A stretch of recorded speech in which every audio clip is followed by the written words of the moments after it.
Prokuroria e posaçme lexoi konkluzionet përfundimtare për avokatin Radovan Çela, i cili akuzohet për korrupsion dhe ndikim të palishëm ndaj funksionarëve të drejtësisë. Prokurori Klodian Braho kërkoi dënimin e Çelës me 6 vite burg, dënimi i cili për shkak të gjykimit të shkurtuar reduktohet në 4 vite.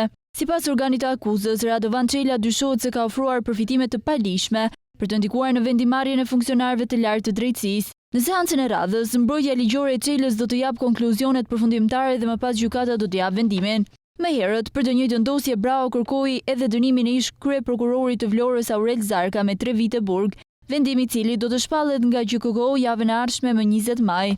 Dosja Toyota Yaris lidhet me sekuestrimin e 3.4 milionë eurove të fshehura në 2 automjete tip Toyota Yaris në portin e Durrësit. Çela akuzohet se ka ofruar rishfet për të ndikuar në vendimarrjen e funksionarëve të drejtësisë në 8 çështje penale, 4 nga të cilat të lidhura me dosjen Toyota Yaris, që kur kjo dosje ka qenë tek ish prokuroria e krimeve të rënda, më pas kur ajo shkoi në gjykatën e Tiranës, në hetimet paraprake e deri tek hetimet pasurore ndaj personave të akuzuar.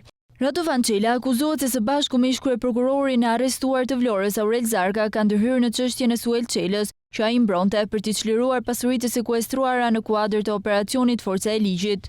Prokuroria e posaçme lexoi konkluzionet përfundimtare për avokatin Radovan Çela, i cili akuzohet për korrupsion dhe ndikim të palishëm ndaj funksionarëve të drejtësisë. Prokurori Klodian Braho kërkoi dënimin e Çelës me 6 vite burg, dënimi i cili për shkak të gjykimit të shkurtuar reduktohet në 4 vite. Sipas organit të akuzës, Radovan Çela dyshohet se ka ofruar përfitime të palishme për të ndikuar në vendimarrjen e funksionarëve të lartë të drejtësisë.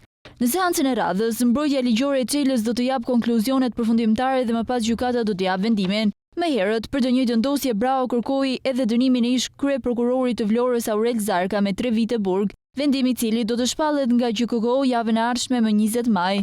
Dosja Toyota Yaris lidhet me sekuestrimin e 3.4 milionë eurove të fshehura në 2 automjete tip Toyota Yaris në portin e Durrësit. Çela akuzohet se ka ofruar rishfet për të ndikuar në vendimarrjen e funksionarëve të drejtësisë në 8 çështje penale, 4 nga të cilat të lidhura me dosjen Toyota Yaris, që kur kjo dosje ka qenë tek ish prokuroria e krimeve të rënda, më pas kur ajo shkoi në gjykatën e Tiranës, në hetimet paraprake e deri tek hetimet pasurore ndaj personave të akuzuar. Radovan Çela akuzohet se së bashku me ish kryeprokurorin e arrestuar të Vlorës Aurel Zarka ka ndërhyrë në çështjen e Suel Çelës, që ai mbronte për t'i çliruar pasuritë e sekuestruara në kuadër të operacionit Forca e Ligjit.